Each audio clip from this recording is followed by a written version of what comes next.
नमस्कार दोस्तों। जैसे कि आप जानते हैं विकार्य विभाग में संज्ञा, सर्वनाम, विशेषण और क्रिया का समावेश होता है। आज हम उनमें से संज्ञा और उसके भेद के बारे में जानेंगे। तो देखते हैं संज्ञा और उसके भेद। पहले हम संज्ञा की परिभाषा देखेंगे, बाद में उदाहरण देखेंगे। ठीक है। तो संज्ञा की परिभाषा क्या है? किसी व्यक्ति, पशु, पक्षी, वस्तु, स्थान, गुण, भाव आदि के नाम को संज्ञा कहते हैं। जैसे कि यहाँ पर पहला उदाहरण दिया है, रीना एक अच्छी कलाकार है। यहाँ पर रीना एक लड़की का नाम है, मतलब एक व्यक्ति का नाम है। तो व्यक्ति के नाम को क्या कहते हैं? संज्ञा कहते हैं। दूसरा उदाहरण है, राज ढोलकपुर में रहता है। ढोलकपुर को यहाँ पर अंडरलाइन किया हुआ है।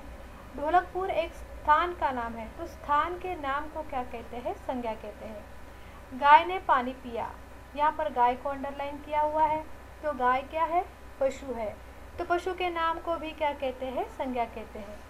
मनुष्य की चरितार्थता प्रेम में है, तो प्रेम को यहाँ पर अंडरलाइन किया हुआ है। प्रेम क्या है? भाव है। तो भाव के नाम को भी क्या कहते हैं? संज्ञा कहते हैं। अभी हम संज्ञा के भेद देखेंगे। संज्ञा के 5 भेद है। पहला है व्यक्तिवाचक संज्ञा, प्रॉपर नाउन। दूसरा है जातिवाचक संज्ञा, कॉमन नाउन। तीसरा है भाववाचक संज्ञा, एब्स्ट्रैक्ट नाउन। चौथा है द्रव्यवाचक संज्ञा मीन्स मटेरियल नाउन। और पांचवा है समूहवाचक संज्ञा मीन्स कलेक्टिव नाउन। तो संज्ञा का पहला भेद देखेंगे, व्यक्तिवाचक संज्ञा, प्रॉपर नाउन। व्यक्तिवाचक संज्ञा की परिभाषा है, किसी विशेष व्यक्ति, प्राणी, स्थान या वस्तु के नाम को व्यक्तिवाचक संज्ञा कहते हैं। जैसे कि उदाहरण दिया है, पहला उदाहरण है, दीपक होशियार लड़का है। यहाँ पर दीपक एक व्यक्ति का नाम है। तो किसी विशेष व्यक्ति के नाम को क्या कहते हैं? व्यक्तिवाचक संज्ञा कहते हैं। इसीलिए दीपक क्या है? व्यक्तिवाचक संज्ञा। रामायण धार्मिक ग्रंथ है, दूसरा उदाहरण है। तो ग्रंथ का नाम यहाँ पर दिया हुआ है, क्या है? रामायण। तो रामायण क्या है? व्यक्तिवाचक संज्ञा है। दूसरा भेद देखेंगे, जातिवाचक संज्ञा। जो संज्ञा शब्द किसी प्राणी, स्थान या वस्तु की पूरी जाति का बोध कराते हैं उन्हें जातिवाचक संज्ञा कहते हैं। जैसे कि बम्बई बड़ा शहर है, यहाँ पर शहर बोला है, शहर को अंडरलाइन किया हुआ है। तो शहर क्या है? पूरी जाति का बोध कराता है, इसलिए क्या है? जातिवाचक संज्ञा। दूसरा है लकड़हारा रोने लगा, यहाँ पर सिर्फ लकड़हारा कहा है, लकड़हारे को अंडरलाइन किया हुआ है। लकड़हारे का नाम नहीं दिया हुआ है। तो लकड़हारा क्या कर रहा है? पूरी जाति का बोध कर रहा है, इसलिए ये क्या है? जातिवाचक संज्ञा। तीसरा भेद है भाववाचक संज्ञा। भाववाचक संज्ञा की परिभाषा देखेंगे, किसी भाव, गुण, अवस्था या दशा का बोध कराने वाले शब्द को भाववाचक संज्ञा कहते हैं। जैसे कि पहला उदाहरण है, बुराई करने वालों की भलाई करो। तो यहाँ पर बुराई, भलाई क्या है? मनुष्य के मन के गुण है। तो यहाँ गुण का बोध कराने वाले शब्दों को क्या कहते हैं? भाववाचक संज्ञा। दूसरा है, मैं तुम्हारी ईमानदारी से प्रसन्न हूँ।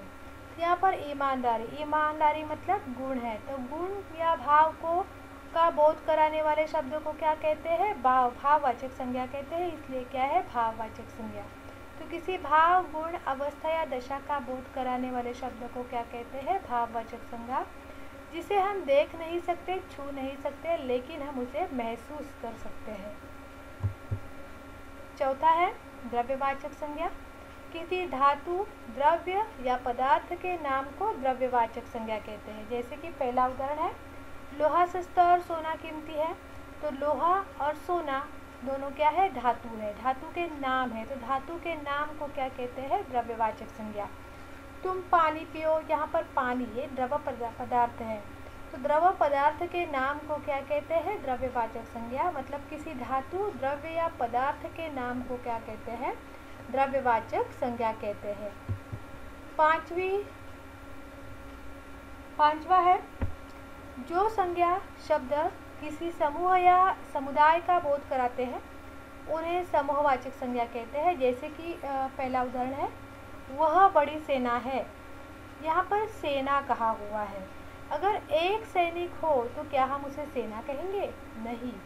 तो बहुत सारे सैनिक इकट्ठा खड़े हो जाएंगे, तब हम उन्हें क्या कहेंगे? सेना कहेंगे। तो समूह या समुदाय का बोध कराने वाले शब्द को क्या कहते हैं? समूहवाचक संज्ञा। तो सेना क्या है? समूहवाचक संज्ञा। दूसरा है उसका कुटुंब बड़ा है।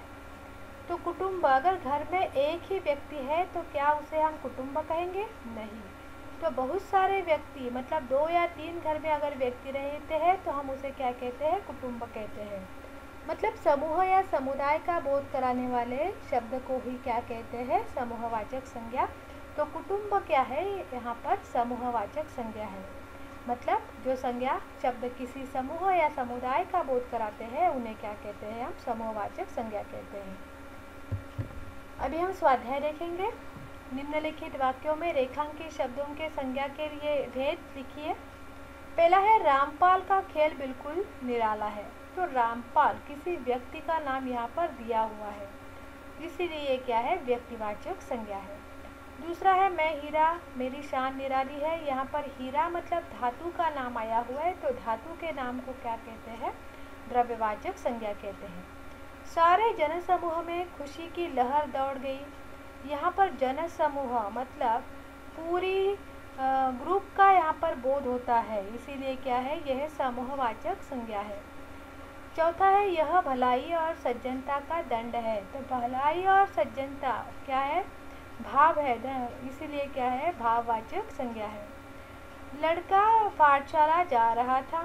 तो लड़का पाठशाला जा रहा था में लड़का को अंडरलाइन किया हुआ है, लड़के का नाम यहाँ पर दिया हुआ नहीं है, इसीलिए क्या ये पूरी जाति का बोध कराने वाला है, इसलिए जातिवाचक संज्ञा है।